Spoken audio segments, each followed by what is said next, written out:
तो हेलो दोस्तों, हमारे YouTube channel study with engineers में आपका बहुत बहुत स्वागत है। तो हम दो चैप्टर्स को ख़त्म कर चुके हैं, जो कि है लीनियर डिफरेंशियल इक्वेशन और एग्जैक्ट डिफरेंशियल इक्वेशन। आज की वीडियो में हम एक नया चैप्टर शुरू करने जा रहे हैं, जो कि है पार्शियल डेरिवेटिव्स। तो आज की वीडियो में हम जानेंगे कि पार्शियल डिफरेंशियल इक्वेशन क्या होता है, उसकी ऑर्डर क्या होती है, हम किस तरीके से किस चीज़ को डिनोट करते हैं, और बेसिकली पार्शियल डेरिवेटिव्स होते क्या हैं। ठीक है, तो हम ये जानेंगे। तो आज की वीडियो में आगे बढ़ते हैं। Let's get started.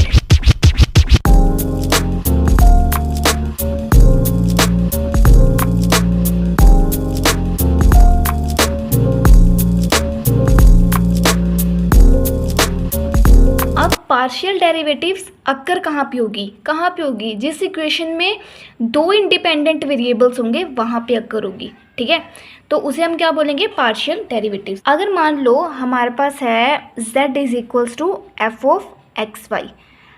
अब इसमें क्या है? दो इंडिपेंडेंट वेरिएबल हैं। कौन कौन से दो इंडिपेंडेंट वेरिएबल्स? एक x है और एक y है। z यहाँ पे क्या है? z क्या है? एक डिपेंडेंट वेरिएबल है। पहली बात तो z क्या है? फंक्शन है x और y का। ठीक है, z एक फंक्शन है x और y का।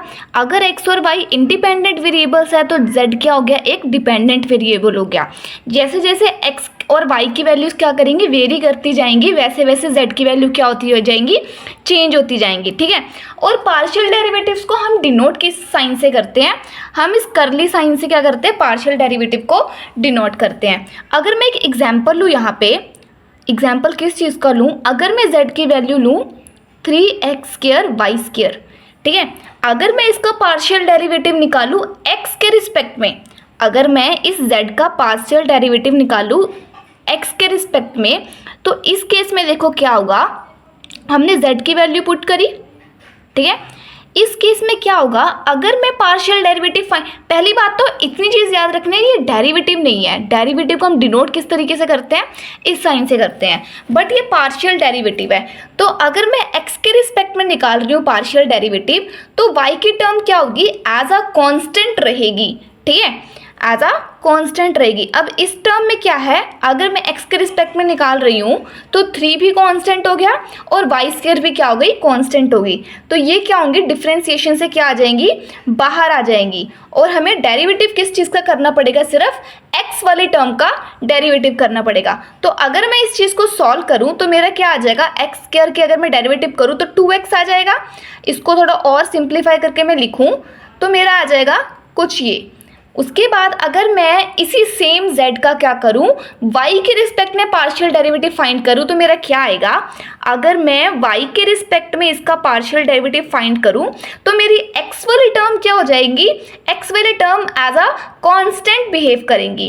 किस तरीके से? देखो, अगर मैं y के रिस्पेक्ट में निकाल रही हूँ तो 3x² क्या हो जाएगी? एज अ कांस्टेंट डेरिवेटिव से बाहर हो जाएंगी। और y² का डिफरेंशिएशन क्या होगा? मेरा 2y होगा। अगर मैं इसको सिंप्लीफाई करके लिखूँ तो मेरा क्या बन जाएगा? ये बन जाएगा। ठीक है, अब समझ आ गया कि डिफरेंशियल इक्वेशन मतलब पार्शियल डेरिवेटिव को सॉल्व किस तरीके से करेंगे, x के रिस्पेक्ट में या y के रिस्पेक्ट में। और इतनी चीज़ याद रखना, पार्शियल डेरिवेटिव कहाँ पे लाई करेगी, कहाँ पे अकर होगी? जहाँ पर एटलीस्ट दो इंडिपेंडेंट वेरिएबल्स होंगे।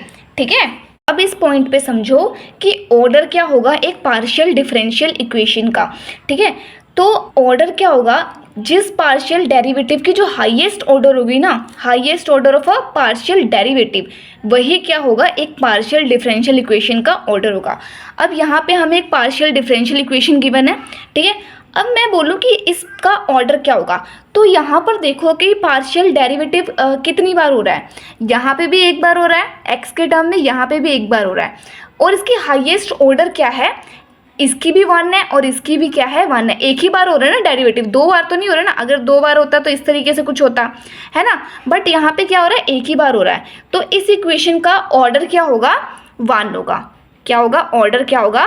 1 होगा। अगर इस इक्वेशन में हम देखें, इस पार्शियल डिफरेंशियल इक्वेशन में हम देखें तो इसका ऑर्डर क्या होगा? Highest order of partial derivative. अब यहाँ पर कंफ्यूज नहीं होना है, यहाँ पर भी एक बार पार्शियल डेरिवेटिव हो रहा है, यहाँ पर भी एक बार हो रहा है। ठीक है, ये क्या है? हमें ये चीज़ नहीं देखनी डेरिवेटिव कितनी बार हो रहा है, एक ही बार हो रहा है ना, तो इसकी भी डिग्री क्या, ऑर्डर क्या होगा? 1 होगा।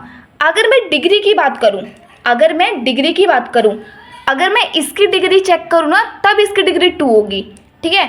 डेरिवेटिव नहीं हो रहा है, उस पार्शियल डेरिवेटिव की पावर, उस पार्शियल डेरिवेटिव का हाईएस्ट पावर क्या होगा, डिग्री होगी। बट डिफरेंशिएशन जो पार्शियल डेरिवेटिव है वो कितनी बार हो रहा है, वो क्या होगा, हमारा ऑर्डर होगा, ठीक है।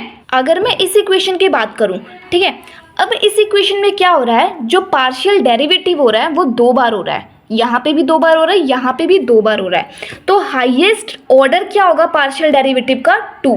तो पार्शियल डिफरेंशियल इक्वेशन का ऑर्डर क्या हो जाएगा, 2।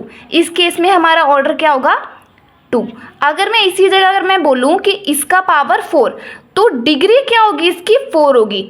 ऑर्डर इसका 2 ही रहेगा, बट डिग्री क्या हो जाएगी, 4 हो जाएगी।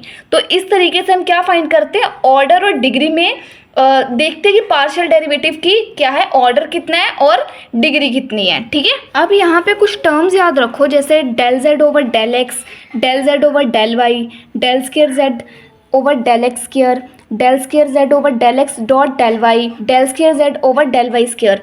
इनको हम रिस्पेक्टिवली किस तरीके से डिनोट करते हैं, P Q R S T. मतलब del Z over del X को पी से डिनोट करते हैं, इसको क्यू से डिनोट करते हैं, इसको आर से, इसको एच से, इसको टी से। ये जब हम क्वेश्चन सॉल्व करेंगे ना, तो उसमें ये चीज़ काम आएगी, ठीक है। तो आज के वीडियो में हमने इतना देखा कि पार्शियल डेरिवेटिव होता क्या है, पार्शियल डिफरेंशियल इक्वेशन क्या होता है, और इसको मतलब पार्शियल डेरिवेटिव को बेसिकली करते किस तरीके से हैं कि अगर z x की फॉर्म में बोला हो तो y को कांस्टेंट रखना है, अगर y की फॉर्म में बोला हो तो x को कांस्टेंट रखना है, ठीक है। डिपेंडेंट वेरिएबल, इंडिपेंडेंट वेरिएबल, ये भी पता लग गया। ऑर्डर डिग्री कैसे फाइंड करेंगे, ये भी पता लग गया। आगे आने वाली वीडियो होगी उसमें हम आगे चीज़ों पर बात करेंगे, ठीक है। बट आज की इंट्रोडक्शन वीडियो थी, इसलिए आज के लिए इतना ही। Thank you.